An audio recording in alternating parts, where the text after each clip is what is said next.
Hello tout le monde! J'avais envie de faire un peu changement cette année au lieu du traditionnel Get Ready With Me ou du tutoriel maquillage. Je veux vraiment vous aider dans le fond à construire votre look idéal via des conseils en rafale, donc des genres de do's and don'ts, mais par rapport à la tenue, au maquillage et à la coiffure. Donc prenez des notes parce que c'est parti!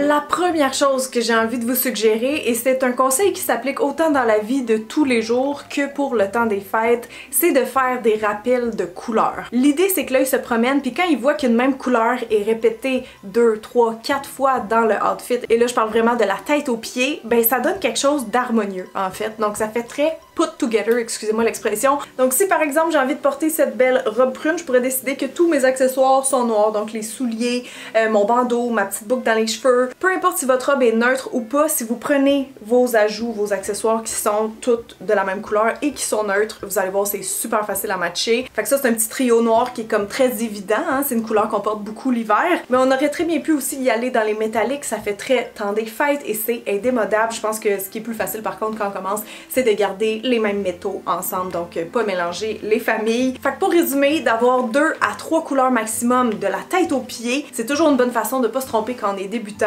avec l'habillement.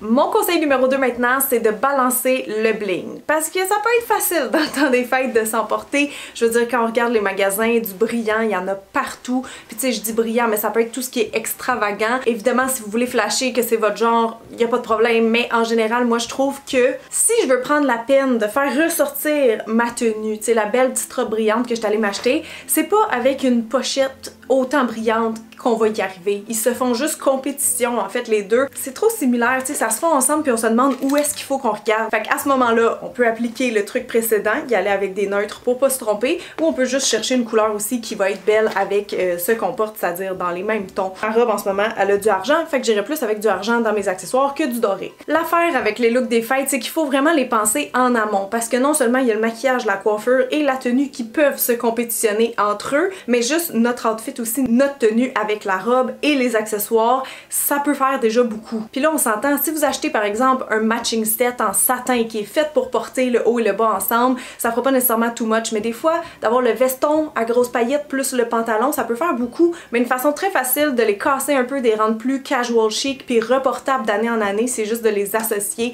avec une pièce de votre garde-robe capsule. C'est quoi ça, une capsule wardrobe? C'est vos basics qui vont jamais se démoder. C'est sûr que si vous associez une pièce maîtresse des fêtes avec quoi que ce soit qui provient de votre garde-robe capsule, ça va fonctionner. Donc un exemple classique, la chemise blanche par exemple que tout le monde entre guillemets devrait avoir, si vous mettez ça avec une jupe à paillettes, ça le fait, ça va faire chic, ça va faire Noël, vous n'avez pas besoin de tout changer votre garde-robe pour que ça fasse Noël. Donc bref, pensez toujours point focal, où est-ce qu'on a envie d'attirer l'attention cette année, quelle zone on a envie de mettre en valeur, mais il faut en choisir une idéalement si on veut se simplifier la vie.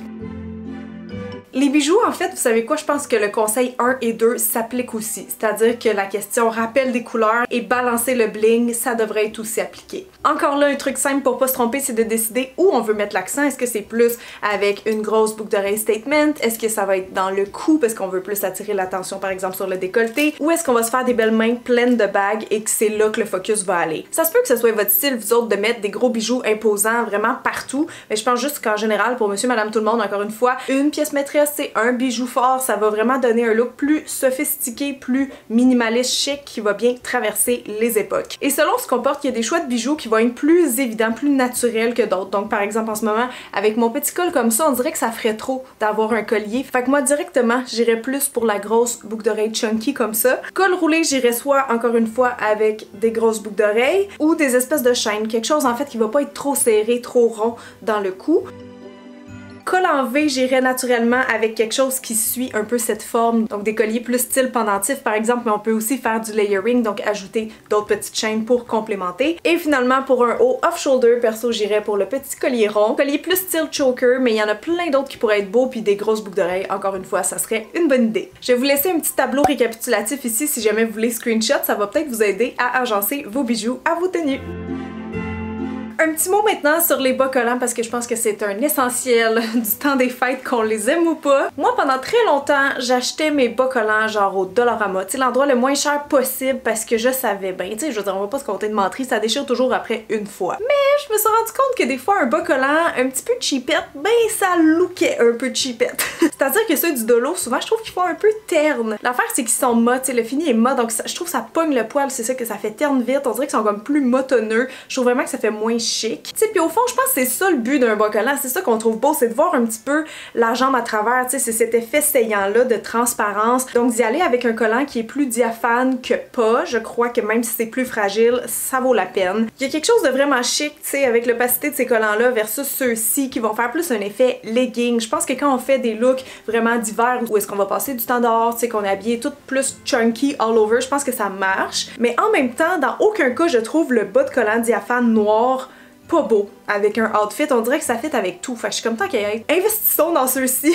Les Simon sont à 10$, sont un peu plus chers que ceux que j'achetais avant, mais ils font vraiment une belle jambe, ok? Les Sheertex aussi, ça c'en est qui sont plus résistants, mais sont moins diaphanes par contre parce qu'ils sont pas mal plus épais. Et dernière chose, les bas collants, ça se porte avec plus de choses que vous pensez. Avant, j'osais pas, je faisais juste comme mettons un soulier fermé avec le bas collant puis ma petite robe de Noël. Mais maintenant, je me permets de les matcher avec absolument tout. Je pense que ça peut donner un look très edgy avec des styles de souliers qu'on n'aurait pas pensé. Donc même voir le bout du bas collant par exemple, moi dans un talon haut ouvert, ça me choque pas, je trouve que ça fait vraiment plus moderne puis différent. On peut même porter le bas collant en dessous de notre pantalon chic qu'on veut mettre dans le temps des fêtes. Ça va juste donner une petite finesse, faire juste un peu plus sophistiqué que les bas de coton qu'on porterait à l'année longue. Ah oui, puis dernière chose concernant les bas collants, je sais pas si vous saviez, mais il existe des bas collants. Fait que si vous aimez pas le confort des bas collants qui vous remontent jusque dans la craque, ben vous pouvez toujours profiter de l'effet chic, de l'effet diaphane avec des petits bas de fantaisie que j'appelle comme ça. Moi je les ai pris chez Simons, ils en ont une très grande sélection. Ça se porte super bien avec des mocassins ou encore là pour une petite touche funky avec des talons hauts. J'avais reçu la question justement sur Instagram, qu'est-ce qu'on met dans nos pieds quand on peut pas porter nos souliers que la personne veut pas?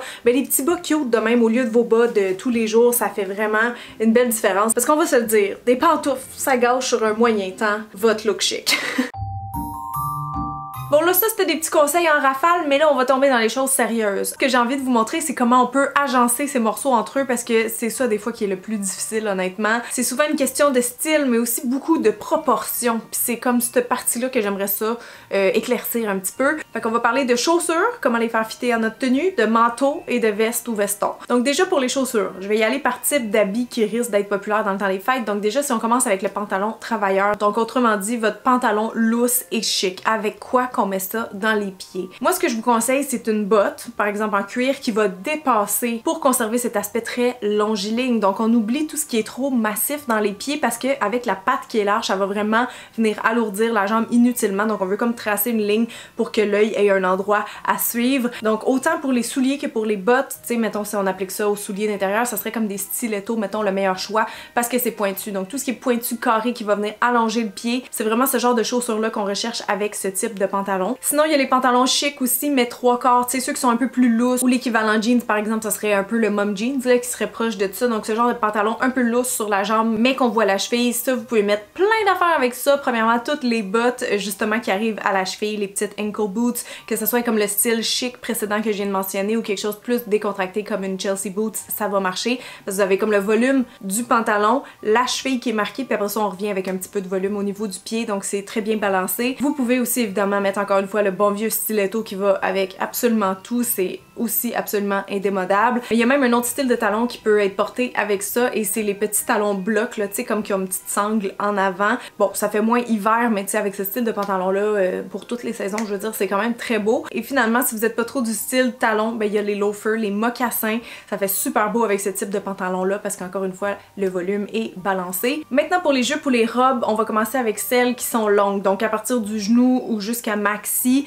Je pense qu'à partir de ces longueurs là, qu'est-ce qui est toujours beau et très fashion, c'est d'avoir une botte haute qui va venir comme se cacher un petit peu en dessous de votre vêtement parce que ça va faire une illusion en fait que vous avez des très longues jambes donc c'est toujours très gagnant. Ce qui serait absolument à éviter pour moi par contre, ça serait les bottes trop courtes. Donc les ankle boots, ils viennent comme sectionner votre jambe, ok? Ça va faire comme 3 lignes horizontales et à ce moment-là, ben ça nous rapetisse, ça nous élargit. En général, c'est pas ce que les gens recherchent. Donc à moins que la longueur de la jupe soit doit être suffisante pour venir comme vraiment frôler là, la hauteur de la botte. À ce moment-là, ça passe. Au pire, s'il nous manque un petit centimètre, on peut mettre un bas de nylon noir. Mais sinon, si on voit vraiment comme un bon bout des mollets, je trouve que ça vient trop scinder la jambe, trop la raccourcir, donc ça la met pas nécessairement en valeur. Évidemment, sinon avec cette longueur-là, il n'y a pas de problème pour les talons hauts, la majorité vont fonctionner, mais encore là, stiletto, c'est passe-partout. Pour les jupes courtes, je sais des fois qu'il y en a qui vont se permettre justement les petites bottes aux chevilles. Écoutez, tout dépendant de votre morphologie, vous voyez si ça vous plaît ou non. Sur moi, c'est pas ma préférence, j'irai encore avec une botte haute, par exemple, qui arrive juste en dessous du genou ou par-dessus. Tout dépendant du style de la jupe courte, si par exemple c'est une petite jupe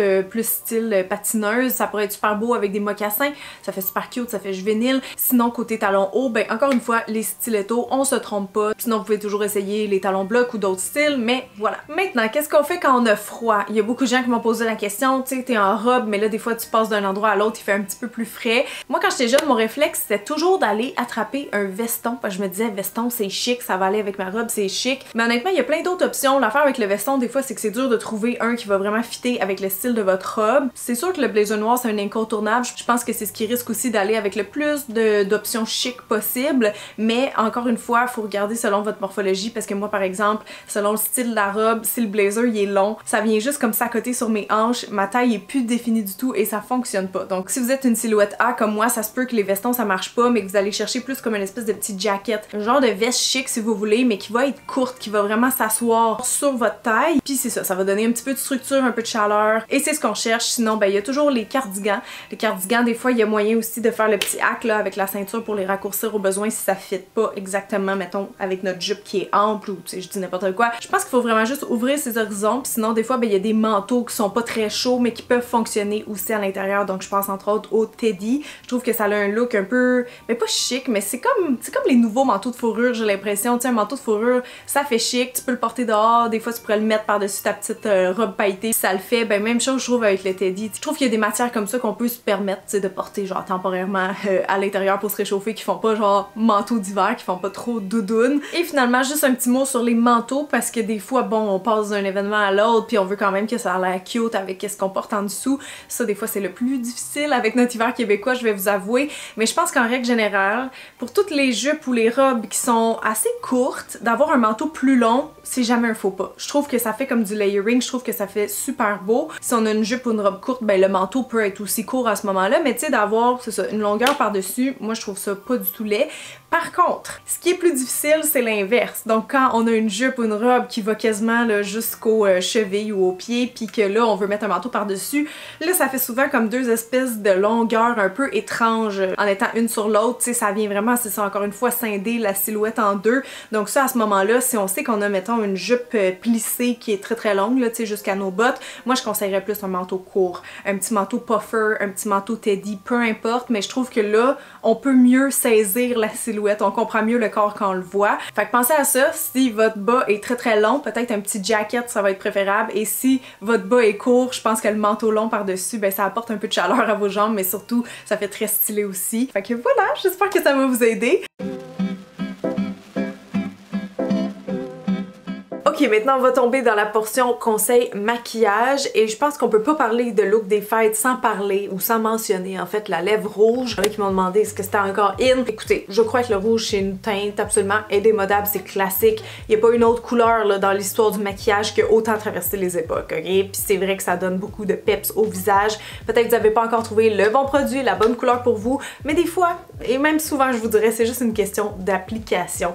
Fait que si vous vous sentez un peu trop novice, allez-y plutôt, ben novice ou timide, allez-y plutôt avec des baumes, des huiles teintées ou même des lip stains qui vont vraiment bien tenir pendant le souper par exemple. Pour vrai, ça fait juste un soupçon de couleur, une petite brillance, ça fait vraiment juste un petit côté lip stain très décontracté. Si par contre on veut se lancer dans la belle bouche à la Marilyn Monroe, première chose à savoir c'est que c'est de l'entretien, parce que même si vous trouvez le lipstick le plus longue tenue ever, même les rouges à lèvres liquide MA qui sèchent, ils se démaquillent à l'huile. Fait que si vous mangez plein d'affaires, des affaires un peu gras, c'est sûr que vous allez devoir le retoucher parce qu'il va s'estomper. Dans tous les cas, que votre rouge à lèvres soit en crème, en liquide, ça vous prend un crayon à lèvres, s'il vous plaît. Crayon à lèvres aiguisé, pinceau à lèvres, pinceau cachet, un pinceau synthétique pour faire des retouches ou au minimum un Q-tip, s'il y en existe même qui sont pointus si vous voulez être vraiment précise, parce que c'est ça qui est beau d'une lèvre rouge, c'est qu'elle soit vraiment symétrique et parfaite avec un teint flawless. Sinon, c'est là que ça donne un effet brouillon puis qu'on n'est pas fier puis qu'on se dit ben voyons, ça me fait pas bien le rouge à lèvres rouge. Ça demande vraiment une main sûre et de la pratique et de la patience. C'est quand même la couleur qu'on voit le plus, hein? Fait que si vous avez dépassé un peu, s'il en manque sur vos lèvres, ça va pas faire un effet chic. Fait que crayon qu'on met en contour ou partout en dessous, je m'en fous, mais il faut vraiment que ce soit bien aiguisé, bien fait, puis par-dessus, mettez-en généreusement de votre petit produit. Si on veut éviter que ça transfère un petit peu de poudre libre, mais voilà, en gros, ça se peut que c'était, si vous n'avez pas suivi ces étapes-là, ça se peut que c'est pour ça que vous aimiez pas le look sur vous.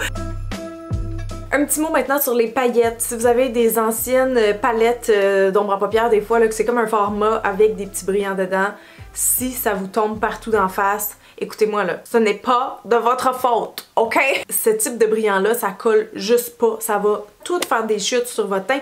Donc si vous voulez éviter ça, priorisez vraiment les ombres à paupières crème ou liquide. C'est vraiment la façon de vous assurer que ça va fixer, ça va sécher en fait en place. Honnêtement, surtout avec le liquide, là, vu que ça vient qu'à sécher complètement, en fin de soirée, j'ai jamais de paillettes ou genre une ou deux maximum, mais ça sera pas un fiasco. Oubliez pas que vous avez aussi l'option métallique, hein. Il n'y a pas juste les glitters dans la vie, vous pouvez prendre une ombre métallique, comme ça il y aura aucune chute, mais le même effet de brillance. Puis si vous voulez vraiment mettre toutes les chances de votre côté, un petit coup une fois que c'est placé, de fixatif comme ça sur les paupières fermées, ça fonctionne, puis mettez-en donc partout dans votre face aussi, parce qu'au nombre de bisous que vous allez donner, vous voulez pas que votre blush puis votre fond de teint se transfère sur tous vos mononcles. Fait que oubliez pas d'utiliser un fixatif. Autre chose que les gens mettent souvent dans le temps des fêtes, c'est des faux cils, ok? 2 conseils pour vous. Premièrement, prenez la paire qui vous semble la plus naturelle quand vous êtes à la pharmacie, parce que le nombre de fois que des filles me sont arrivées à leur bal avec des franges que juste en les voyant dans la boîte, moi par expérience, je savais que ça allait faire drag queen sur elles et qu'elles n'allaient pas les mettre au final. Fait que prenez les plus naturels, ok? Si vous trouvez pas des faux cils de coin externe par exemple, qui sont toujours un bon choix sur toutes les formes de yeux. Et ça m'emmène à mon deuxième truc, c'est toujours difficile à poser des faux cils quand on n'est pas habitué. Coupez-les en 2 ou en 3. Mettez soit juste le coin externe comme j'ai fait ou posez toute la frange mais en 2 à 3 sections. C'est pas bien plus long, ça va être beaucoup plus adapté à votre forme de paupière, fait que ça va mieux tenir aussi. Fait que si vous voulez vous embarquer là-dedans, pensez à ça. Qui dit look des fêtes dit maquillage de soirée. Qu'est-ce que ça veut dire? Qu'est-ce qu'on entend par maquillage de soirée? Généralement, c'est d'en mettre un petit peu plus épais ou d'y aller un peu plus foncé qu'à l'habitude parce que avec les lumières tamisées, généralement, on voit moins bien, on voit moins les détails, fait que on peut rehausser un petit peu notre look. Et une autre chose importante à considérer, c'est qu'on va se faire prendre en photo et probablement, très probablement avec flash. Ça, c'est jamais flatteur pour personne. Ça a tendance vraiment à accentuer en fait les contrastes. C'est moi, mes photos, mettons avec un flash, j'ai l'air d'avoir les yeux noirs, j'ai le teint hyper pâle qui ressort très blanc. Fait que déjà, si on veut éviter cet effet-là, faites attention de ne pas utiliser des cachernes ou des fonds de teint qui sont plus pâles que votre peau. Les poudres aussi, là, tu sais, les poudres style HD Makeup Forever, toutes celles qui contiennent en fait de la silice, on dirait que ça vient vraiment refléter la lumière. Fait qu'on doit faire attention, surtout si on en met épais, si on fait un effet baking par exemple, on va vraiment avoir avec le flash un petit effet là, de donut poudré. Sinon aussi, évitez peut-être les fonds de teint avec un FPS. Moi, j'ai l'impression des fois qu'ils reflètent plus la lumière. Avec un flash, ça doit faire l'effet comme le soleil, je sais pas, mais parfois certains, j'ai l'impression que ça ressort moins bien. Mais sinon, juste overall, pensez à bien blender, bien fondre votre maquillage parce que un flash, ça lui rendra jamais justice à votre beau look, mais si vous faites mal votre maquillage, ça peut comme rehausser ça big time, genre les brillants partout en face, la barre de contouring, le teint full pâle comme j'ai dit, fait que faites attention. Et dernier conseil de maquillage pour vous aujourd'hui, comme pour les vêtements, n'oubliez pas de balancer. C'est-à-dire que vous n'êtes pas obligé de faire le smokey eye, les paillettes et la lèvre rouge. Si vous n'êtes pas habitué, ça va faire beaucoup. Vous avez le droit d'aimer ça bien sûr, ça va faire un look très glam. Mais des fois, encore là, de juste choisir où on met l'emphase. Donc par exemple, des fois ça peut être juste une bouche rouge, même pas de mascara. Ça fait un look super moderne, super cutie. Fait que n'hésitez pas à mettre en valeur seulement une zone de votre visage, puis allez-y donc avec votre point fort. Il y en a plein qui me disaient dans mes DM, oh mais j'ai des paupières vraiment difficiles à maquiller, qu'est-ce que je vais faire? Premièrement, des petits glitters comme ça, le loose que j'ai, sa paupière, ça va aller bien à tout le monde. Toutes les formes de yeux, il n'y aura pas de problème. Mais je trouve que la vie est bien faite personnellement. Donc si vous avez des petites paupières, des paupières tombantes, souvent, la bouche est belle à maquiller. Fait que amusez-vous! Quand je regarde des vieilles photos de moi à Noël, c'est surtout mon outfit puis mon maquillage qui peuvent me faire un peu honte, entre guillemets, entre gros guillemets, là. Les cheveux, je trouve que ça pardonne un peu plus, mais pareil, on peut se questionner sur quels sont les styles indémodables qui vont bien traverser les époques. Et honnêtement, la réponse, c'est qu'il n'y en a pas une tonne. Il y en a peut-être genre 4 maximum. Un de ceux-ci, c'est les brushings, les beaux brushings qui viennent donner du volume aux cheveux, que ça a l'air juste beau, mais très naturel, très décontracté. On est vraiment dans une ère comme ça.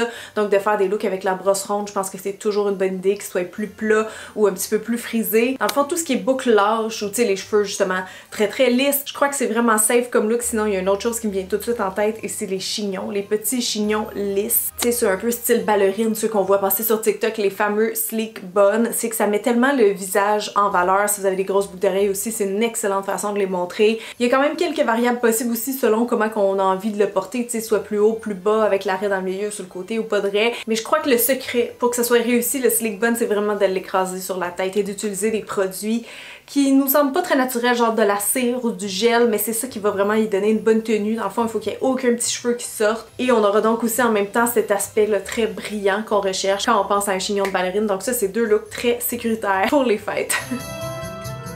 Comme on avait parlé pour les bijoux, les coiffures, il y en a certaines qui vont être des meilleurs choix selon le type d'encolure que vous portez.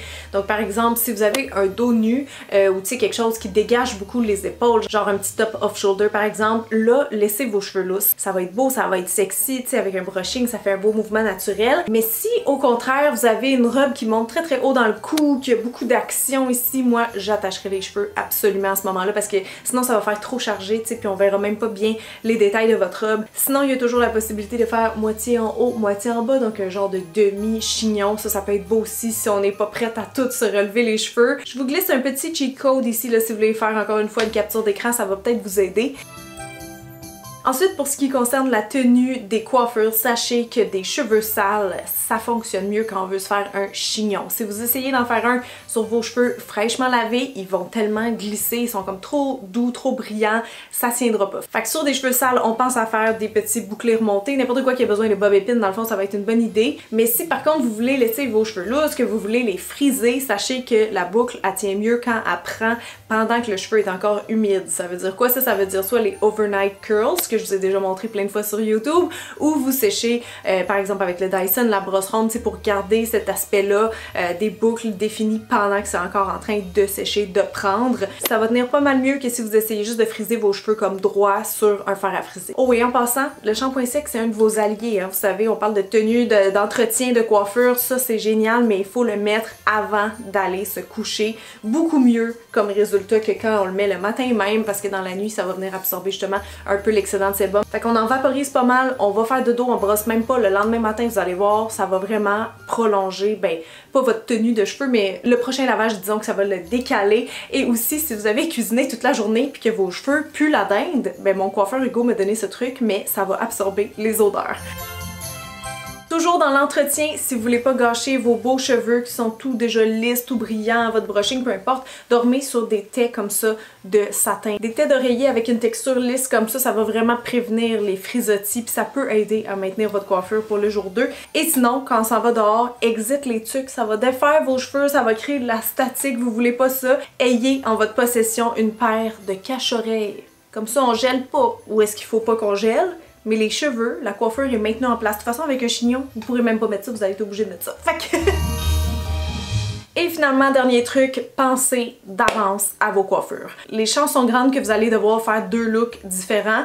Si la première journée, par exemple, vous vous frisez les cheveux, mais genre vraiment serrés, puis que la deuxième journée, vous voulez faire un chignon lisse, ça va mal s'enchaîner. Donc si vous mettez aussi trop de produits dans vos cheveux, genre un fixatif ultra longue tenue, justement, vous êtes en chignon le jour 1, puis le jour 2, vous vouliez faire autre chose, ça va être croûté, ça va être dégueulasse, vous allez peut-être manquer de temps pour vous laver les cheveux, donc pensez toujours dans quel ordre vous allez faire vos choses. Donc justement, si les premiers jours, vous prenez le temps de faire soit un brushing ou des frisés, peu importe, le lendemain ça peut se monter bien en chignon ou on peut juste faire comme je dis un petit half up, half down, on pourrait mettre juste un petit accessoire de cheveux genre une passe, une petite barrette, juste pour faire comme un petit changement, tu sais, il y a vraiment moyen de moyenner comme on dit, mais pensez-y d'avance.